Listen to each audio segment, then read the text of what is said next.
Hello friends, कैसे हैं आप सब लोग। तो अभी हमने अपने लास्ट चैप्टर में पढ़ा था, लास्ट जो वीडियो थी उसमें पढ़ा था ICD 10 क्लासिफिकेशन के बारे में। आज हम पढ़ेंगे DSM 5 क्लासिफिकेशन के बारे में।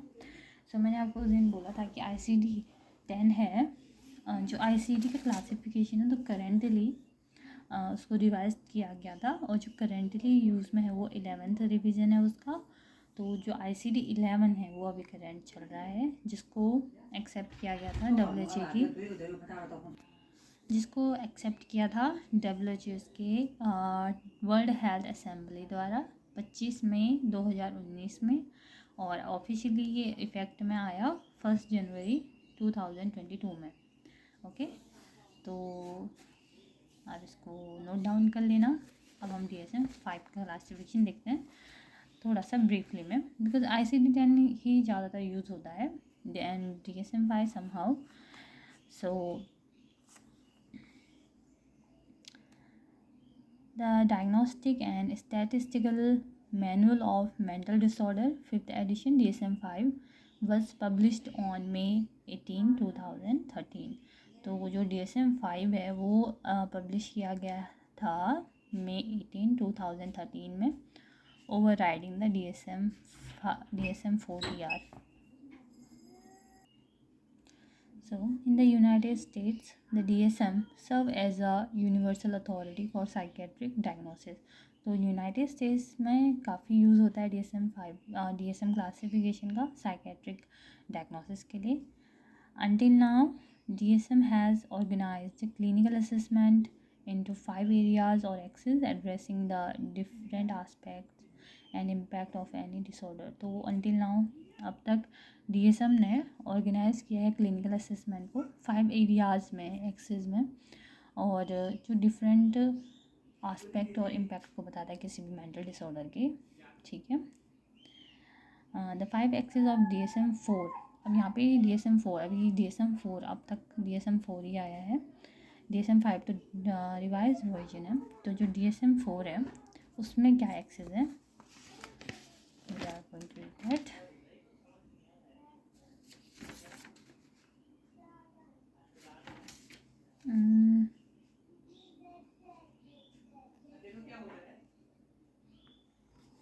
वेट, मैंने शायद एक्सेस वाला पेज, हाँ ये रहा।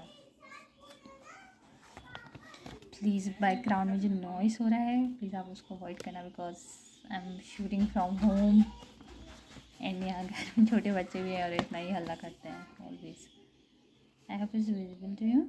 या सो एक्सेस फर्स्ट क्या है, that is clinical psychiatric diagnosis. Clinical psychiatric diagnosis, इसमें जो भी सारे प्रोसीजर होंगे डायग्नोसिस के उसके बारे में है। Axis second, personality disorder and mental retardation. तो पर्सनालिटी डिसऑर्डर और मेंटल रिटार्डेशन से रिलेटेड सारे डिसऑर्डर्स के अंदर हैं। Axis third, general medical conditions, general medical conditions को इसके अंदर डिस्क्राइब किया गया है। Axis four, psychosocial and environmental problems. Axis five, global assessment of functioning in current and past 1 year. Global assessment क्या है, जो फंक्शनिंग में है करंट और पास्ट 1 ईयर का इंक्लूडिंग। ओके, तो ये था DSM 4।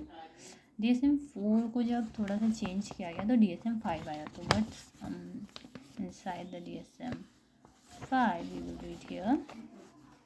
Okay, this multi-axial system was introduced to help guide clinical assessment and ensure adequate attention to all mental disorders. But serious problems emerged which have had negative consequences for clinicians, patients and researchers alike.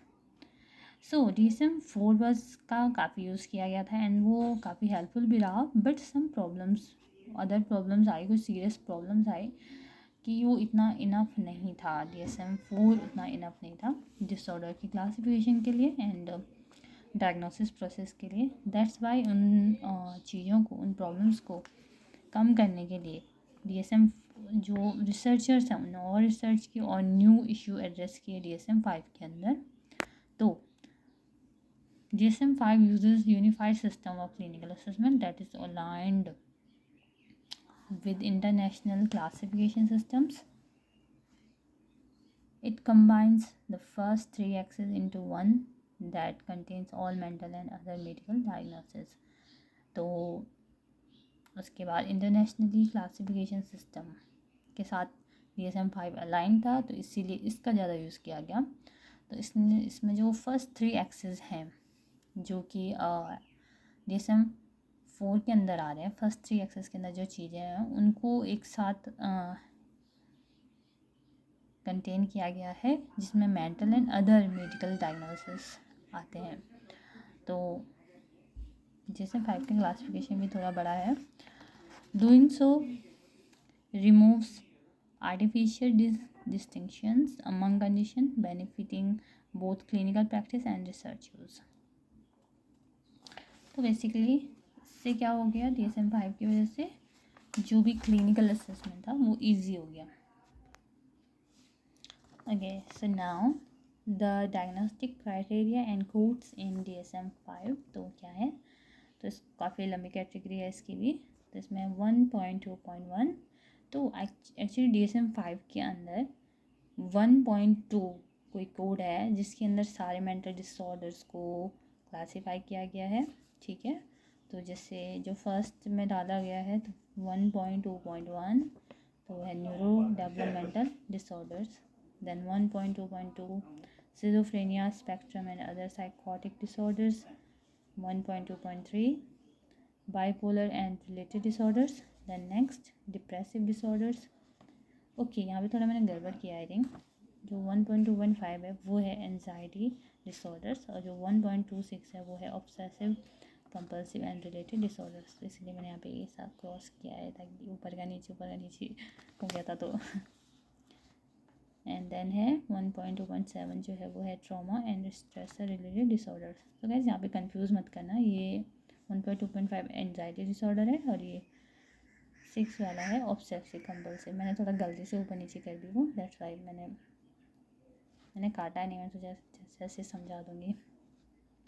Then next है dissociative disorders, then we have somatic symptom and related disorders, then feeding and eating disorders, then sleep wake disorders, then sexual dysfunction, then gender dysphoria, then disruptive light चली गई।